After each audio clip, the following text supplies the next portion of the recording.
All right, so we are live. This is Brandon and Nathan doing the mock interviews. All right, so we can go ahead and get started. So Nathan, welcome. Hi, good to see you.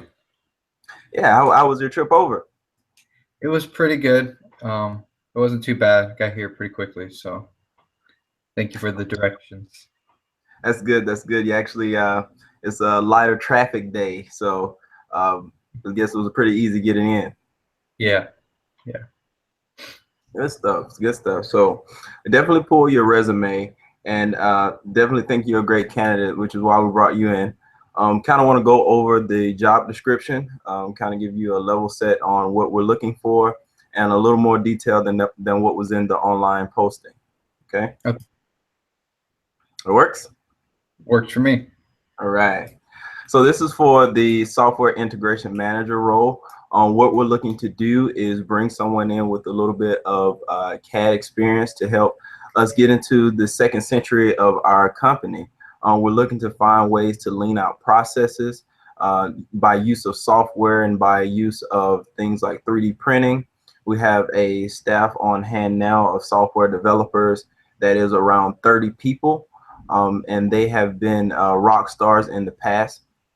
The reason that we are looking for a new software integration manager is that we're looking to expand our divisions into more areas throughout the factory. And so different things such as being able to manage people is going to be a strong suit, manage operations, also manage triaging and debugging systems. So it's Okay. kind of what we're looking for. All right. Is that in line with what you were reading? Yeah, I think it really does, especially with my CAD background. And also, you were talking about how you want to kind of lean things up, make them more efficient. And I'm actually currently training in the Six Sigma program, so I think I bring a good set of tools to really help you to get to that, that second generation or whatever, the second century into your company. So I think I'll be a very good asset to that. Awesome, awesome, awesome. That is great. Everything is going towards automation nowadays, so we're Yes. definitely trying to be on that curve. And with your background in Six Sigma and lean methodologies, it would definitely be a plus. Mm-hmm. Right? Cool. So let's start off. Just kind of want to clear the air and want to make sure to get to know you as a person. So could you tell me a little bit about yourself? Yeah, I'm a young engineer, very motivated, very ambitious. I'm trying to continue to progress in my career as quickly and as efficiently as I possibly can. I don't want to be ever like stagnant or stale in one position. I want to be able to be dynamic and have my career progress as quickly as possible so I can develop, to be the best engineer in person I can possibly be. So yeah, from that standpoint, outside of work, I really enjoy sports and music. I'm active in sports. I get to play some ball with my buddies once in a while, and been playing piano for about 20 years now. So um, I'm pretty active with that. So that's kind of outside my profession, some hobbies that I do. But yeah, that's a little bit about me. Oh, nice, nice. So I know that you said that you were into sports and also play piano. There has to be a lot of attention to detail. So can you tell me about some of the skills that you learned outside of work in your extracurricular that you actually bring into the workplace to use it as your advantage? Sure. I can give you a couple here. I was a cross country runner, and I felt like that sport really developed my determination, my motivation skills, because it's very individual, right? Cross country, you don't have to rely on your teammates to determine how fast of a time you run. It's all on you. So that individuality really helped motivate me and discipline me to go out and do the best I can each and every day. In basketball, when I played, that's a much team-oriented sport, and so I learned how to deal with a lot of different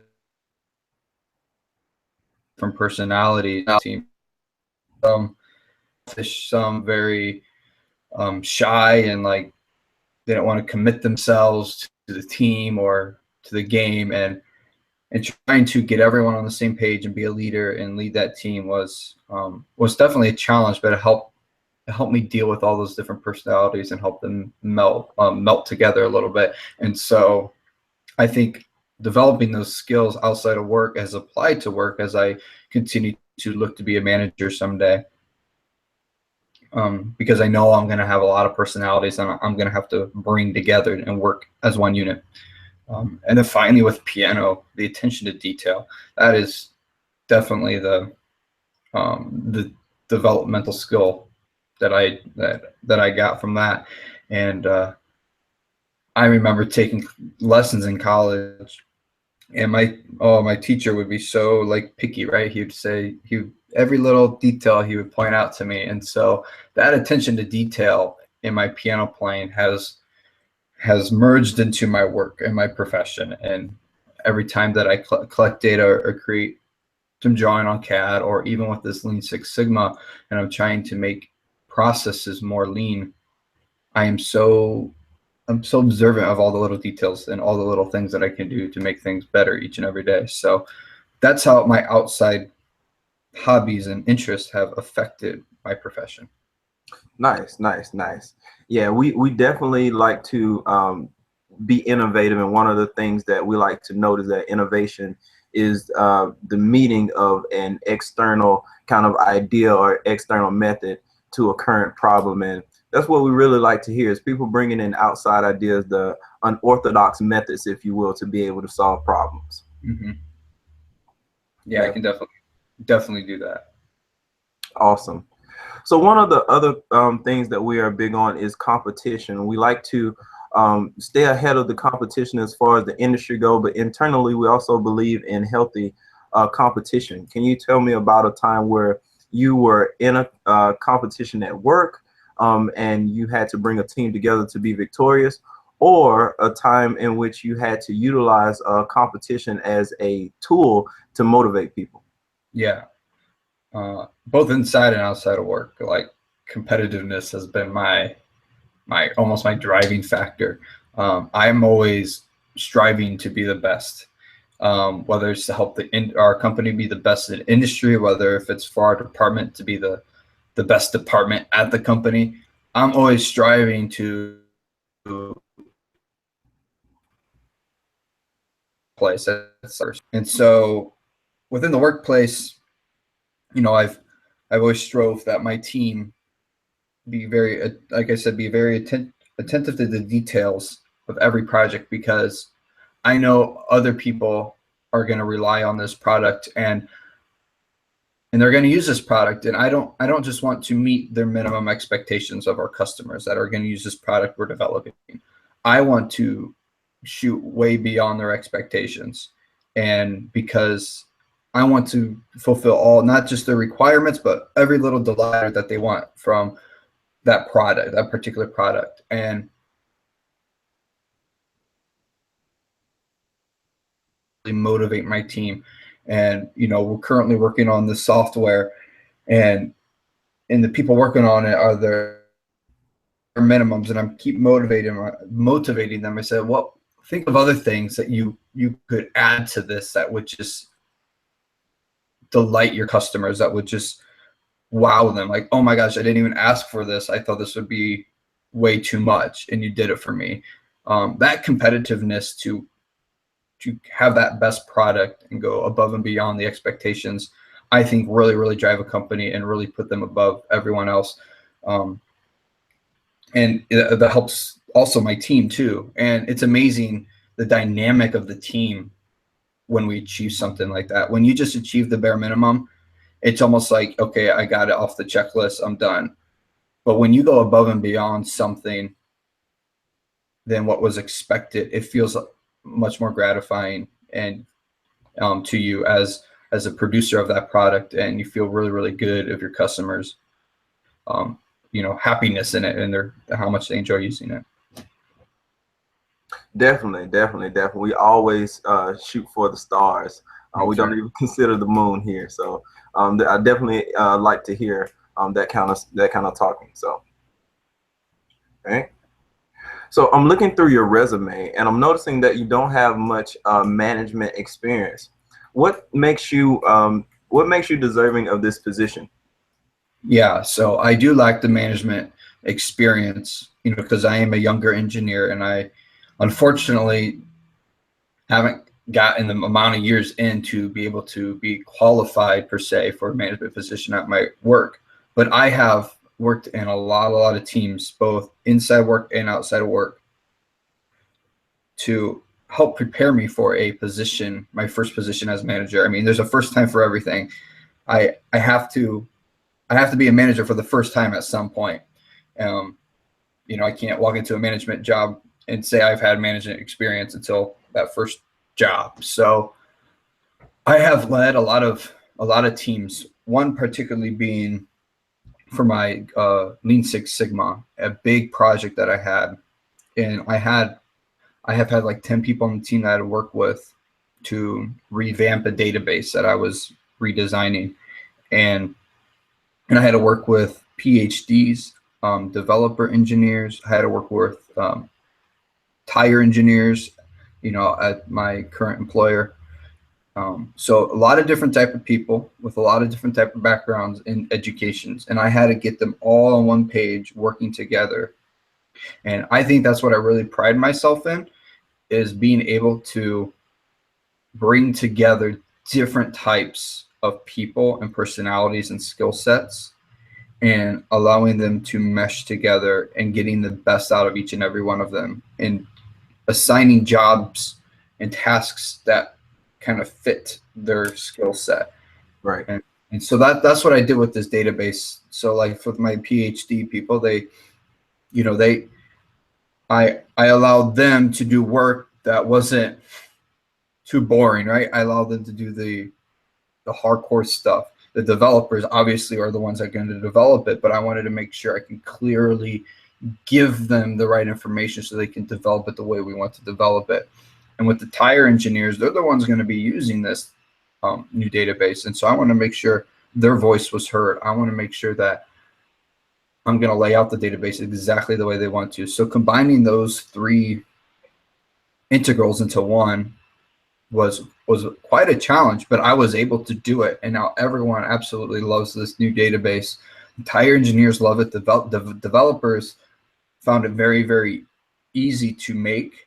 And the PhD people that were doing the material testings that were going into this, they found it much easier to input that material into the database. So I got everyone on the same page, everyone working together. That is just one example. I've many other examples through my studies, through school. I was the group leader for my capstone project in school, especially when the other three guys were very complacent or very like indifferent about it, didn't really care, wanted to do the bare minimum. I had to really motivate them to, because I am very competitive. I want the best one. So I had to really, really push them. So I've been given a lot of different challenges and different experiences where I've had to deal with a lot of personalities. And I feel like I've learned a lot, and I did a good job in making them mesh. Now I can always get better, and I'm always striving to get better. I'm never going to be satisfied with how good I am at something. That comes with my competitiveness.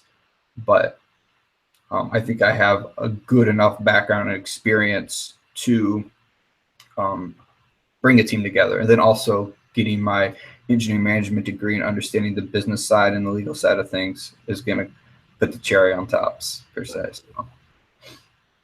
Awesome, awesome, awesome. Yeah, that's definitely what we like to hear. It seems that you had quite a bit of experience in leading teams and bringing teams together. Mm-hmm. Myself, I am an engineer who has transitioned into management as well. And one of the things that we kind of note is that most engineers can deal with the technology, but the people aspect is a little more difficult.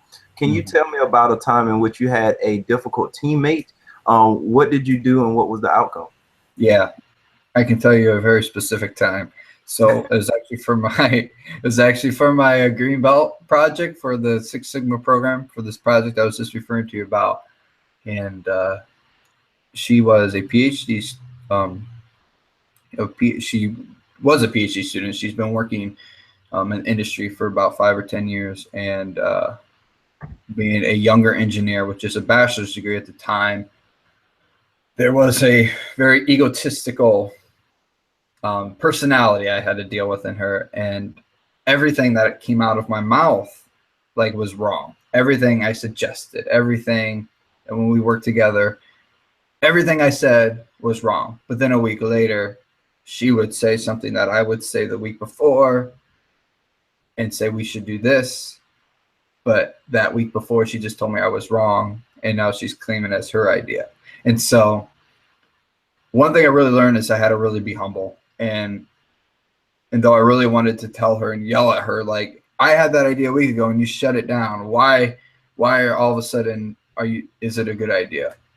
And so I didn't necessarily let her walk on me all over me, but at the same time, I didn't really bring it that up all the time when she would contradict herself.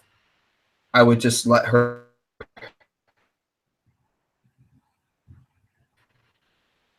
to keep that ship and to keep this dynamic of the team, that if she had an idea that was my idea a week ago that she shut down, I sometimes just let it be. And because I knew that it was important for the team, it was important for our friendship, for our relationship. And that to me was more important than this was. This is all about the company. It's all about the team. Right, definitely. Conflict resolution is something that you can't learn. You kind of have to experience it to be really well at it. For me at first to handle that, because like I've never been in a situation like that before, but I started to develop some humbleness and some patience in that experience. And so, but I was always kind to her. I always asked her how she was doing. And though within the project, she would always contradict everything I said. She would always want to try to one-up me. Outside of the project, I was always nice to her, always asking her how she's doing. We'd always have good conversations regarding our lives. So I always try to keep that friendship and that relationship strong, because I knew that would be important when we worked together, because we're going to butt heads. But knowing that we trusted each other and we had that strong foundation, I knew like nothing serious would come out of it. So that's one way I handled it. Another way I handled it was another engineer who's been in our department for 30 years. She trusts and respects a lot. And so I would sometimes bring him into the meetings with us so he could be there to help with the conversations, because, everything he had said, she appreciated and she respected and she didn't contradict. So if I would say something that she would contradict, this older engineer would be like, well, I think Nathan has a point here. And then that would convince her and change her mind. So bringing him into our conversations and our meetings really helped kind of ease the emotions and the kind of the back and forth bickering that she liked to do, because his word was like golden to her. So he really helped ease the tensions. All right, that's definitely a great leverage of your teammates to be able to get the overall objective accomplished. Mm-hmm. So leaning more into the technical side, one of the things that we are going to that you will have to do is instruct your engineers how to be able to convert customer requests into design requirements. I see that you have some experience in computer aided design. Can you tell me about a situation in which you had to get requirements or get understanding from a customer and convert that into design requirements? Yes. Working for a tire company, we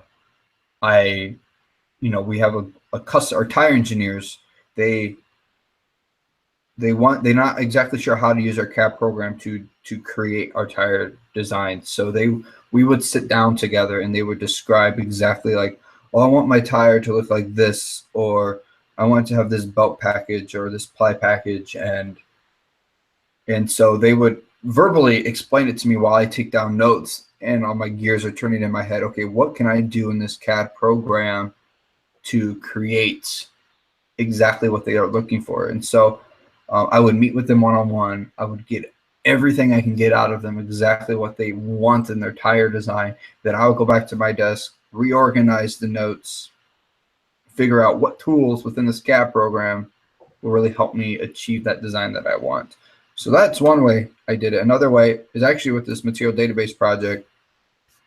Tire engineers, this is not necessarily a CAD program, but I had to redesign an application and a user interface.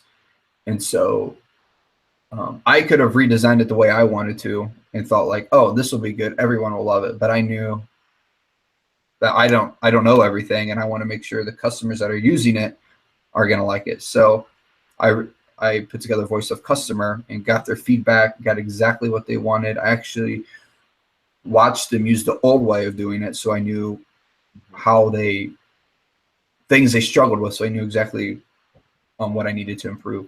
So I got their voice, their opinions of what they wanted the new database to look like, the user interface of the database to look like, instead of just relying on my own knowledge and intuition what I wanted.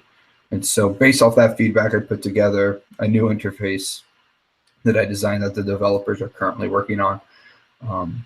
But that's not necessarily a CAD program or a CAD design, but I had to redesign a user interface that was based off verbiage from customers, and I had to convert that to like a user interface redesign. So those are two quick examples of how I've done that. Definitely, definitely. When we start to look at, like we said before, one of the goals that we want to do is focus on automation. And as you may know, when you start to automate things, it's only as beneficial as the value that comes out of it. Can you tell me about a time in which you had to calculate the value of an action or a project or an activity that you needed to complete? What was the value and how did the customer perceive it? So if I understand the question correctly, how did I, can you ask me a question one more time to make sure I understand it? Sure thing, sure thing. So what we're looking for is when we automate, that automate is going to have to generate something such as a cost savings, a cost avoidance, a cost reduction. And we have to be able to justify that as managers, as we report up to VPs and whatnot. Could you tell me about a time in which you had a project or an activity that generated a cost savings or cost avoidance? What's the scale of that cost saving or cost avoidance, and how did the customer perceive that implementation? All right, I get you. So not necessarily a money cost, but indirectly a money cost. So it was more of a time saving, because time is money. So you save time, you save money. So our CAD program that we use to design our tires it's an older design and it's slow, and it takes a lot of time to create the tires that we want. So we are redesigning a new CAD program to have engineers quickly put together their tire design that they want, because we need to push out these tire designs each and every day. And with our software we use now, it's a slow process. So we're trying to quicken the process a bit. So we're creating this new software to be able to create tire designs twice as fast as what we were doing before. So this is so if we create 10 in one day, now we'll be able to create 20 in a day. We're going to cut that time in half. So that's our goal, and so far we've been on that pace to do that. Also, as a FEA analyst, a CAE engineer, I do a lot of analysis, FEA analysis on tires, and so we have to assign properties to those tires. And currently, the process to assign material properties to the tires is very slow, and for a number of reasons, it takes forever to assign it within the software, but also the testing done to get material properties for those particular materials is very slow. So what I've done was I put together this and this is for you applied to Lean Six Sigma. was I looked into those processes and figured out what can I do to quicken a material to be tested and be put into our database as fast as I can. And so using Lean Six Sigma tools, I was able to quicken that process by double. And then also the same with choosing the materials and assigning it to your tire. I was able to quicken that process too by double. Putting materials, getting materials tested into the database, and then assigning your materials to that tire, so you're able to do an FEA analysis on it. Now we're able to create more tires at a faster pace and also evaluate them at a much faster pace. Nice, nice, nice. And did your customer see the benefit? Did you have any customer satisfaction surveys or reports? Yeah, we did a survey for for choosing the material. We've done a survey then because the other ones aren't quite finished yet, but we're seeing the benefits of it. But the actual choosing the material and assigning it to your tire, we've done a before and after, and there is a very distinct improvement in the satisfaction of our customers. We rated from a 1 to 5 scale, and before the average was like 2.5 of satisfaction, and now it's 4.5 to 5 in satisfaction from a 1 to 5 scale. So that improvement really satisfied the customers, and they're really excited. Nice, nice, nice. Definitely, definitely. So a peculiar question here. So we all know that no good success stories comes without failures. So could you tell me about a key failure in your career and what did you learn from it? Yeah, so a key failure, I would say not necessarily a failure, but a setback. I had to do a study, an FEA study, and I didn't have the knowledge and experience that I needed to do this. And my manager had thought I did have it. And he assigned it to me, said, "Oh, can you get this done in a week?" I said, "Oh, sure," thinking, "Oh, I probably know everything to do this." So when I started to dive into it, I was like, holy cow, there's no way I can get this done in the week. So this is the first time that I was put in a situation where I was like, I'm not going to be able to get something done that my manager wants done at the time he wants it done. And to me, I felt like a failure because, you know, this has never happened to me before. And it was quite a setback in my career and almost like took away a little bit of my self-confidence because this was a pickle I was in. So say, you know, hey, I'm really struggling with this. I don't have the knowledge of the background to be able to do something like this as quickly as you wanted to. And I thought like, oh, he's going to rip me one, or like he's going to get really upset, or he's going to fire me. And a lot of things are going through my mind and helped him in this way. But he said, you know what? Don't worry about it. I didn't realize that you didn't have the knowledge or the experience to be able to punch this out as quickly as I wanted you to. So just take your time, do what you got to do to get it done, but just keep me updated on it. So I was very shocked with that response. I was very shocked of how patient he was with me.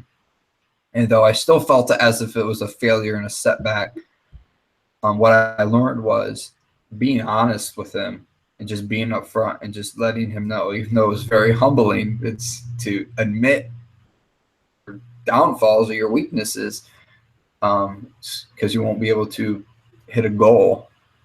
Being honest with the manager, with the boss, and just letting him know that speaks a lot. And I think he appreciated me going up to him and just admitting that to him. So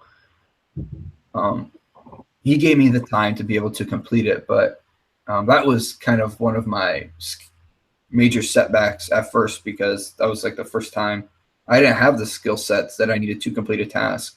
And so I had to develop skills that I didn't have before. Nice, nice. And congratulations on that. That's definitely a big stepping stone to be able to take that feedback and use it constructively. But what's really interesting is that we Yes, take these things that we learn from so many places, and we have to then apply them again. So what would you do if one of your employees, one of your engineers were underperforming? Right? mm, How would you deal with the situation? yeah. I would hope that I would remember when I was in their situation, and be able to treat them as, politely and nicely, like my boss did with me, and not get impatient with them. And so if one of my direct reports would come up to me as a manager and admitted to me like, hey, I don't think I'll be able to complete this because I don't have the skill sets to do it as fast as you want me to, um, I would first understand what they're saying, or understand their reasoning, and not get impatient with them or upset with them. But then I would also help them to seek out the help that they needed to be able to develop those skills. Or maybe there's a more experienced engineer that could help them in this process to get this project done as quickly as possible. And so, one, we can get the job done, but two, and more importantly, my direct report can develop those skills needed. So the next time we need to do a similar project, he or she will be equipped with the right skill set to get it done. All right, all right. So running up on our last question here. So if awarded this position, what are three things that you have on your plate to change about yourself and the expectations of the job role? Yes. So three things that I want to change about myself, um, if I was awarded this position, was I'm always looking to develop my technical skills. And I know, like, typically a manager has awesome technical skills but weaker people skills. But I feel like I'm more of an exception. I feel like my technical skills are more weak than my people skills, which to me is almost, I think it's easier to learn the technical skills than the people skills. And so, though I'm not as good in the technical skills as I want it to be, I find it rewarding that um, that's a little easier to develop than your people skills. The people skills is more of an art. Technical skills is more black and white, right? You learn it, you study it, and you'll be there. And so, but that is one thing I really, really want to develop more, because I know I'll be working with a lot of PhDs or very high level, high educated people, and I want to be able to talk to them and understand them and have good conversations with them. But also, my people skills will allow them to do the work, and I will just manage them and be there for them. So that's one. Two, I want to work on my presentation skills or my talking skills. I feel like I'm a good communicator in a sense of getting back to people at a timely manner or giving them the results that they need, but it's just how I go about doing it. Being able to speak their language so they can clearly understand the data that I'm giving them, or or whatever information that I'm giving them, that they understand what I'm saying, and I'm more confident and more strong in that delivery of that message, whether it's through email, a phone call, or a PowerPoint presentation. I want to be able to be strong in my stance and confidence in what I'm saying, and be able to speak their language so they can clearly understand. And then the third thing is I want to be able to develop my people skills with higher up people, upper management. I get intimidated a little bit by them, being a young engineer, but because I'm young, but I'm very ambitious, and I want to, continue to progress and get promoted in my career as quickly as possible. I'm more and more exposed to these upper management people, and so it gets intimidating a little bit, especially when they're 30, 40 years older than me and they have a whole slew of experience. And so I'm trying to develop the confidence I need to be able to talk to these people one-on-one and be confident in myself and not be intimidated, and knowing that my voice will be heard and they'll respect me. Awesome, awesome. Those are great goals, and definitely something that's attainable within our company. Mm-hmm. Okay. So, this is a great job, great conversation. Do you have any questions for me? Yeah. What job could I start? I'm sorry, I got disconnected a little bit there. Oh, that's no problem. If I do get offered this job, when would it be the earliest I'd be able to start?